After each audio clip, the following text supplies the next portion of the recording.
prominent global leaders, highlighting India's pivotal role on the world stage. Not just Indians trusting India's leadership, but the global South especially trusting India's leadership. Permanent seat on the UN Security Council is something that should be India's right. Canada is concerned, I think there are some very specific issues. I think a lot of people know that.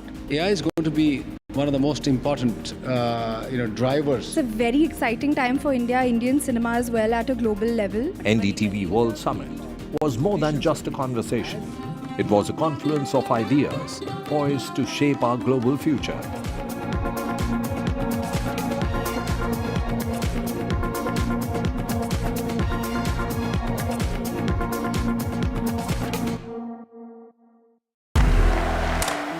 I want to thank the American people for the extraordinary honor of being elected your 47th president. Donald triumphs. What does Trump's win mean for America, for the world, for the wars, and for India-US relations? Non-stop coverage on NDTV. Top analysts and voices from the ground. Extensive coverage on NDTV. Stay informed.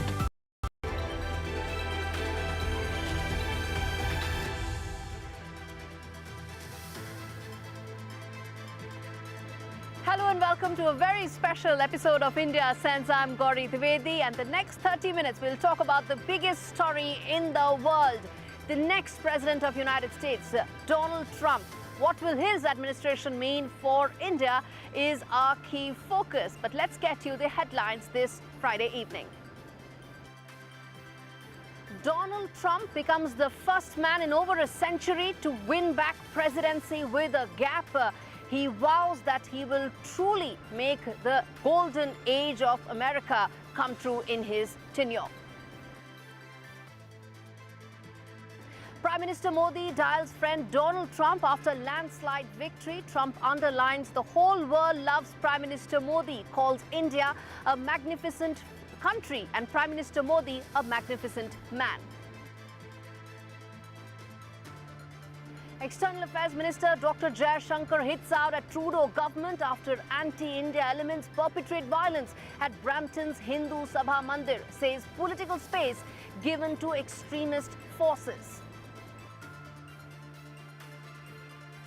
Tensions flare in Israel. Former defense minister hits out at Prime Minister Benjamin Netanyahu, says he axed him because he opposed the draft exemption, supported a hostage deal and called for a state inquiry into the 7th of October attack. He warns that Israel is now abandoning the hostages.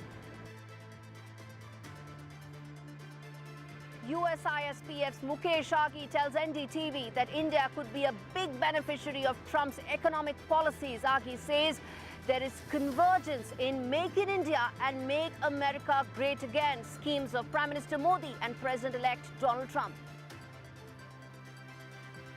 And over in Western Europe, Germany's governing coalition collapses after Chancellor Olaf Scholz sacks finance minister and paves way for early polls.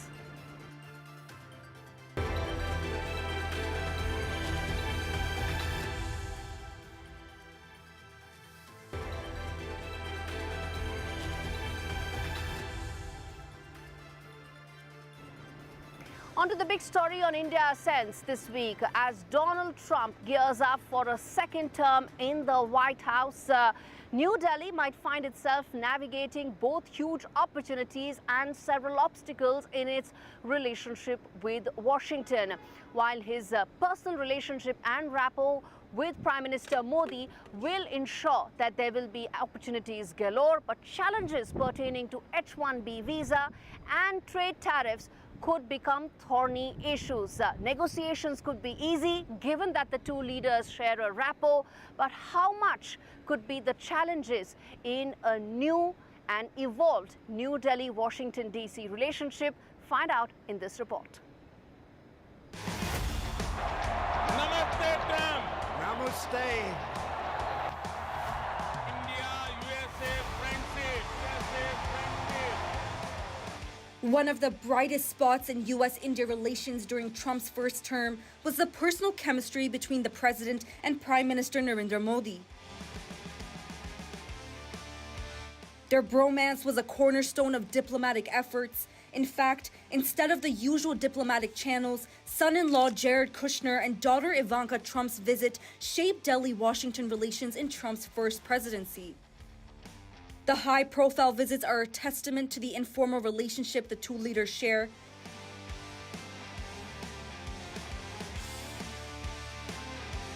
In a second term, this personal connection will continue to play a critical role. Both Washington and New Delhi view Beijing as a common adversary. Defense and security ties are likely to deepen.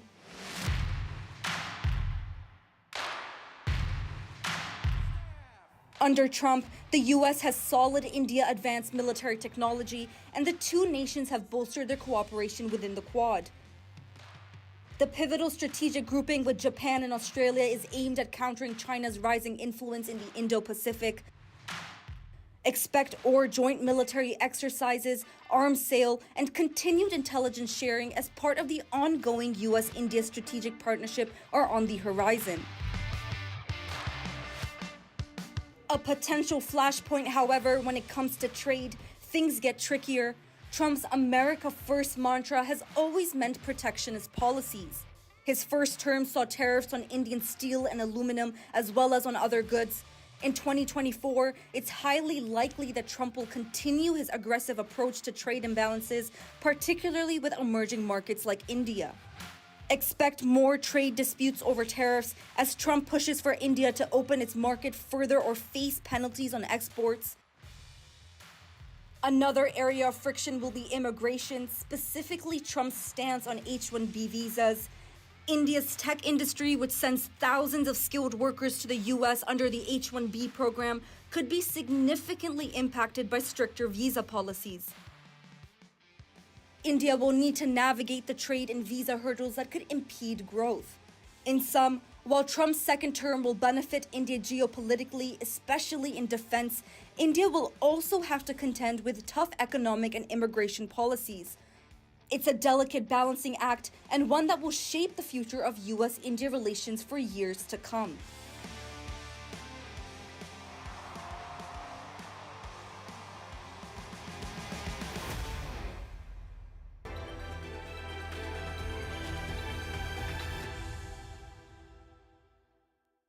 Okay, a lot more happening in the world, and the Quick Take segment takes you through some of the key stories that are shaping the world and shaping India. Take a look.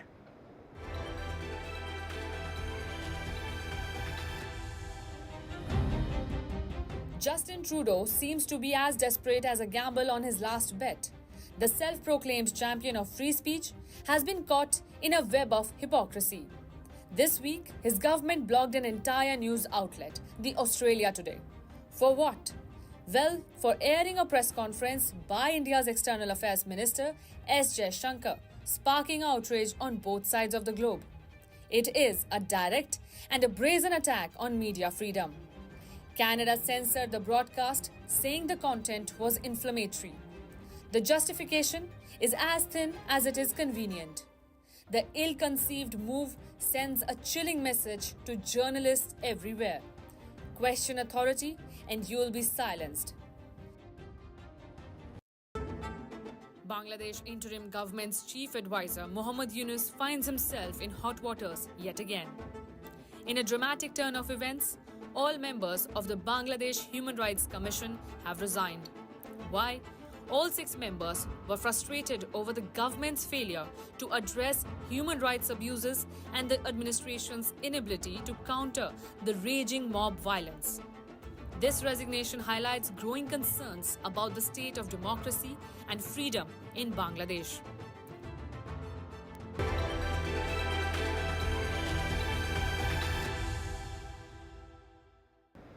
We slip into a very short break. We come back on the other side with a very big interview. USISPF Mukesh Aghi tells NDTV that there are huge opportunities in Trump 2.0 and India needs to grab them. Stay with us.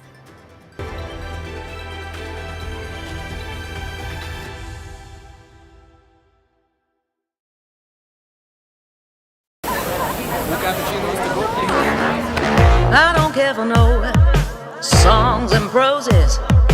I don't care for no sweet boys with roses. I'm too busy, baby, making plans on how to get me one of them manly men. All I want is a touch of love.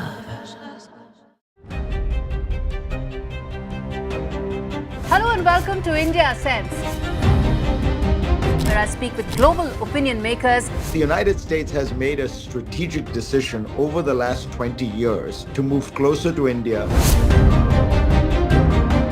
Now, a $7 trillion economy seems a perfectly conceivable number. If you want to be a national party, it's that you sort of accept the way the world is rather than want to endlessly hark back to how it was. Modi is promoting the digitization of the economy, which is accelerating growth in the country.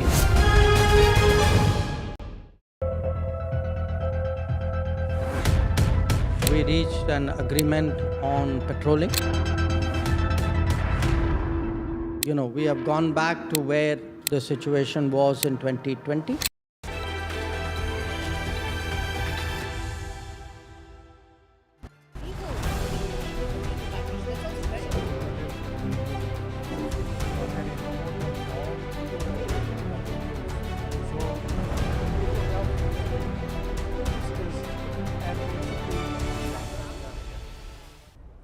Hello and welcome to this very important conversation that I'm having with Dr. Mukesh Aghi, who is the President and CEO of USISPF, to understand the impact of a Trump 2.0 presidency on India, the India-US relationship 2.0, if one may say so, and the extent of the bonhomie that exists between the two leaders.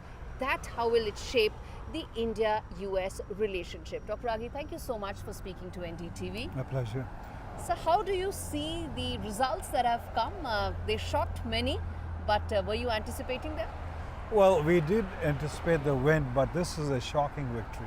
It's a landslide for Trump and the Republican Party. We are seeing the White House, the Senate gone, and waiting for the numbers on the House side, and all indication are it also could go in favor of Republican Party. So it is a landslide for Trump. So when was the last time there was a president who was so powerful that he had the electoral college vote, of course, which he became a president, but popular vote under his belt, Senate under his belt, Supreme Court under his belt, and possibly the Congress as well? It is we call the winner of trifecta, yeah. All three, but more important is he won the popular vote. Yeah. Last time a Republican who won was in 2004. And for last 20 years, nobody has won like Trump has won as a Republican president. So that's a strong mandate he has received from the people of the United States. And that mandate is for some of the tough measures that he's spoken for, whether it is immigration, whether it is the economy, the cost of living, all of which has a direct bearing on the India-US relationship. No, absolutely. I think immigration is a big issue, both legal and illegal. Economy is a big issue, especially job creation in the blue-collar environment itself. I mean, look at geopolitically, the world is more in turmoil, the war in Ukraine, the war in Middle East, the stress point with China. So I think all those issues have to be addressed. Indeed. Specifically, if one were to speak, let's say, about the first issue, which is the illegal immigration point of view, there are tons of statistics that have come in, some even saying that 1 million deportation could cost $88 billion of taxpayer money, completely unacceptable to the people here as well. But it gives an indication of the direction of the policy, doesn't it? Talk to us about your expectation of what this can be, because it also mixes up the issue regarding legal immigration and legal migration. That's also very important for India, isn't it? Well, you have 16 million illegal folks in the United States. Now, can you deport them all or within the next 12 months? The answer is no. It's a complex process, it's a legal process, and it's a costly process. But the message is we got to stop illegal immigration. And you have to understand, the third largest are Indians. Yes. And that has an impact on the legal immigration side also. So unless you stop the illegal, how do you fix the legal becomes a challenge. So do you see or do you anticipate some tough calls on H1B? Do you expect some tough measures that may impact Indian companies, and how do you see some of those responses that will have to come in from the Indian administration as well? Well, you have to understand US needs skilled workers. US need highly educated STEM workers also. And it's important that legal immigration continues so you can fulfill the need of American businesses itself. Yeah. So I think that we need to clean up the process itself so people don't take advantage of legal immigration also. So I think you will see a lot of effort from that perspective.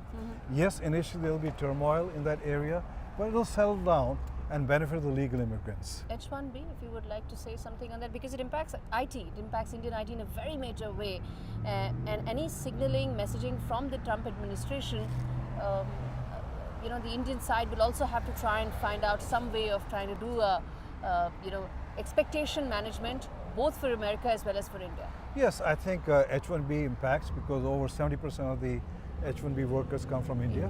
But you have to understand that once you correct the problem, it will help the Indian companies quite a bit.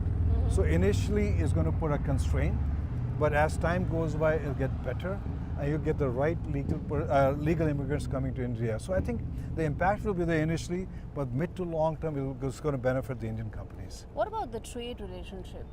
Should we be bracing now for some heavy tariffs, whether it's 20%, whether it's more, some specific sectors likely to be targeted? How do you see the trade relationship now changing under a Trump 2.0? Well, I think 20% tariff is going to be bumpy, and that's going to impact from the export side. But I think you have to understand 60% of China will drive a lot of manufacturing out of China, and India could be a beneficiary from that perspective. You see America leading that transition from China to India in terms of manufacturing? So I think the American companies will have to decide that, because they want to have access to the Chinese market, but at the same time not have manufacturing risks because of the stress point between US and China. So what they may end up doing is have manufacturing in China only for China only, and move for the rest of the world outside China. Some may come back to the US. The challenge we have is we don't have enough skilled workers to basically provide that manufacturing. So we will see that a lot of them moving to India, not just only because of manufacturing, but also access to Indian market itself. When you look at Apple as a company, yes, they moved some manufacturing in India, but they also gained a lot of domestic market share. Right. Today, Apple revenue in India has crossed $5 billion itself. Yes. So I think companies are going to basically recalibrate their de-risking of supply chain and also access to markets also. So that is Make in India and Make America Great Again coming together quite literally. Absolutely. So what about the other key issue in terms of the strategic alignment between India and US? A lot of that has happened in the last decade or so. Under the Trump administration, how do you see that, particularly regard to China and the other factor, Russia, both of which impact India, you know, very, very significantly? So I think the multiple factors. One is the stress point with China will get deeper and broader. You have to understand, China committed during Trump 1.0 $200 billion of procurement of US goods, and it did not honor that commitment. So Trump has basically strong memories about that. Second factor is... So you say he's going to come down harsher on China on trade? Absolutely, because China made a commitment, that commitment was not honored. So there's a trust deficit with China dramatically with Trump himself.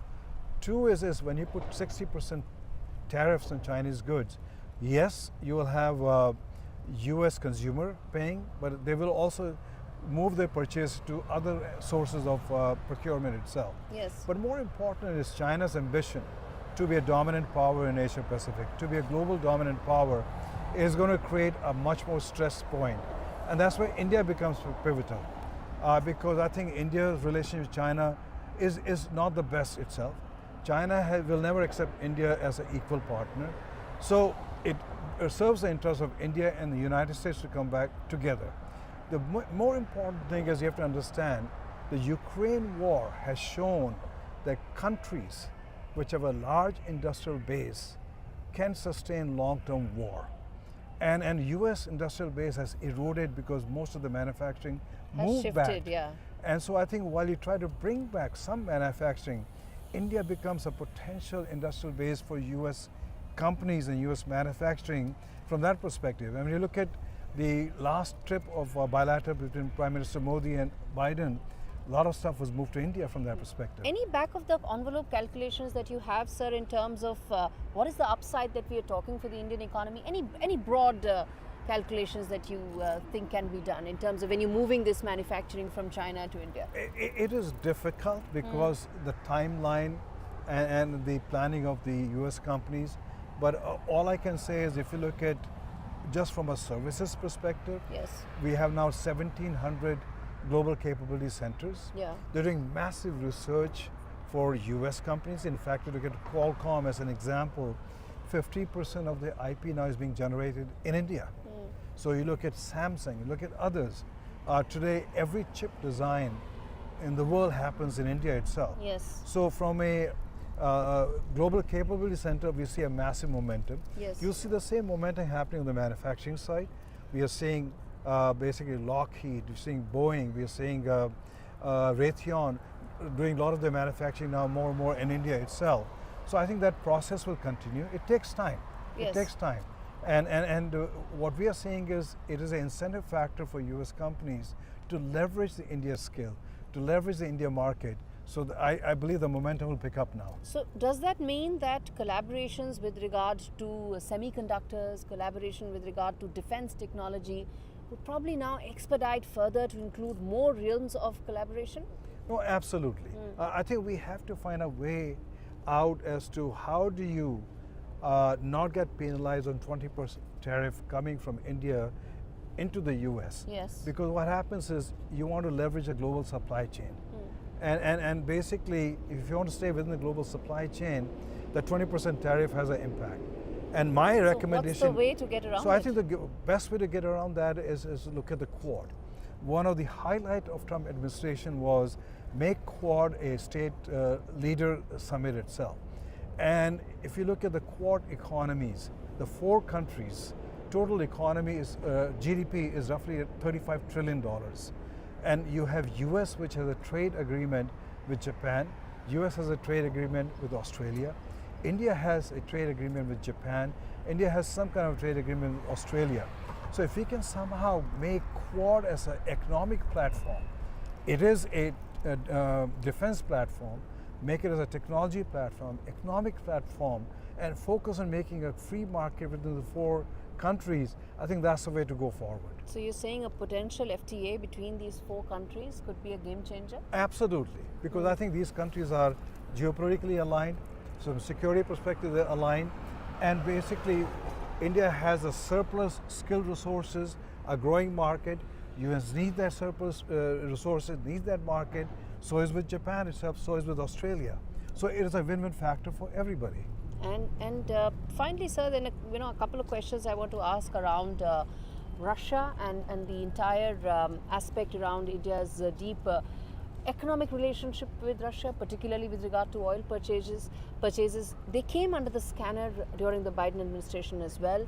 How do you see that under a Trump administration, especially more that, given that Trump as a personality, as a business leader is more oriented towards a transaction give and take kind of an approach, how do you see that impacting India's existing relationship with Russia?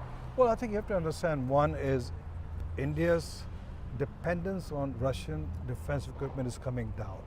You look at last 10 years, it has come down, and procurement from the US has gone up and up. So that's one factor. 2 is the trade between India and the US is almost $200 billion. Whereas with Russia, it's minuscule in single-digit billions of dollars itself. Now, yes, India has been buying Russian energy at a discounted price because it has to serve the interests of its citizens. Right. It has an inflationary impact also. Yes. But you have to understand also, 50% of that oil, once refined in India, goes to Europe and the United States. Yes. So both US and Europe are beneficiary from that perspective also. Yes. So I think Trump is a businessman. He understands that. I mean, he may make some noise from that perspective, but in the long term, he sees a win-win. So I don't see much of a pressure point coming from that perspective. And finally, sir, I have to ask you this question around the fact that Prime Minister Modi and President-elect Trump, they have a great rapport that is there. You know, whether it is the Howdy Modi event or several others, sometimes what thorny negotiations are not able to achieve, bonhomie and rapport between leaders is able to achieve. Where do you think this will probably come in handy, given that several negotiations may end up becoming fairly thorny? Well, I think you have to understand geopolitical alignment is important. And I think India, US are aligned from security to technology to economic to people. And when you have road bumps from that perspective, the personal relationship matters. Yeah. And I think Prime Minister Modi was one of the first ones to tweet congratulating President-elect Trump. He was one of the first few leaders to have a conversation with him also. So I think the bonhomie really works much better when you're geopolitically aligned.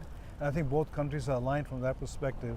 So I think you will see a much better relationship in a positive manner between the two countries. All right, Dr. Aghi, thank you so much for speaking to NDTV, taking out the time and decoding what I think is going to be the next phase of the India-US relationship. Thank you very much. Pleasure talking to you. Likewise. Okay.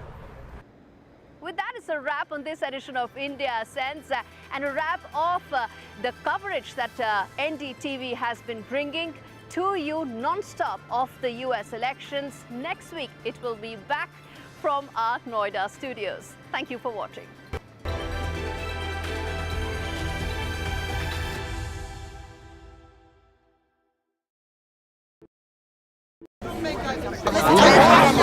I don't know songs and proses.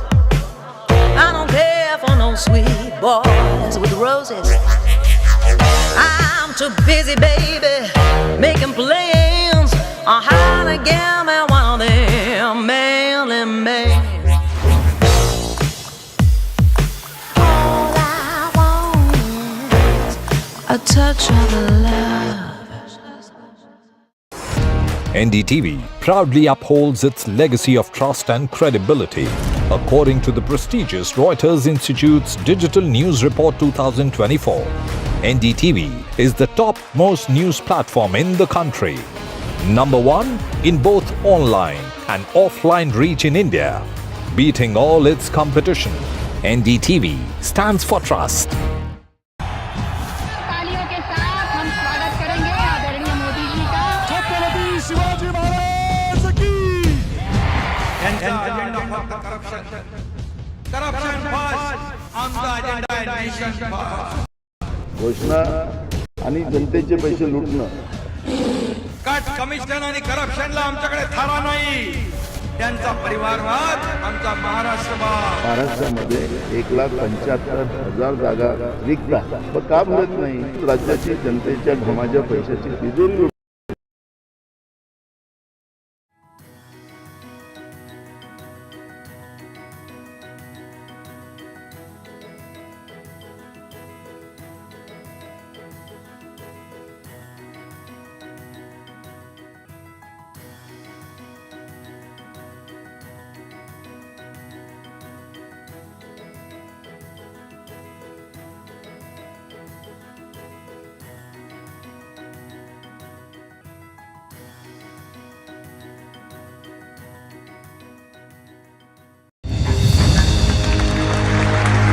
I now request the Honorable Prime Minister to launch NDTV World and address the summit. It was the grand launch of NDTV World by Prime Minister Narendra Modi. NDTV World, as he laid out his vision for the India century at the NDTV World Summit. कैसी सदी जिसमें भारत के प्रयासों से दुनिया में स्थिरता आए. In the presence of those who are shaping our future. मेरी तरफ से आपको ढेर सारी शुभकामनाएं हैं. NDTV World, your new home for global news is here. I've been reporting on all issues big and small from Andhra Pradesh, Telangana, rest of South India, bringing you all the action All that you need to know, all that you want to know. The energy of Maximum City is infectious. I bring in that energy in our news coverage from financial capital Mumbai. India's IT capital is always buzz. It's literally a city that never sleeps. And I keep you ahead on all the Bengaluru buzz. Covering from the southernmost part of India over the last 23 years, I bring in-depth and 360-degree coverage from the Dravidian heartland. The land of Mishti is also known for its bitter politics. I have seen much water flow under the Howrah Bridge, covering Bengal in all its vivid colors. I want to thank the American people for the extraordinary honor of being elected your 47th president. Donald triumphs. What does Trump's win mean for America, for the world, for the wars, and for India-US relations? Non-stop coverage on NDTV.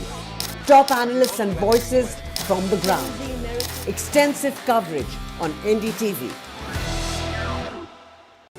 Stay informed and entertained with the new and updated NDTV News app. You can watch all our channels live, listen to podcasts, read breaking and exclusive news from around the world and more. Download the NDTV app today and get access to the best journalism. Hello and welcome to the Southern View. I'm Veeraraghav. On the show this evening, the political exchange between the left and the Congress in Kerala intensifies. Why is Chief Minister Pinarayi Vijayan making the Jamaat allegation against the Congress in Wayanad?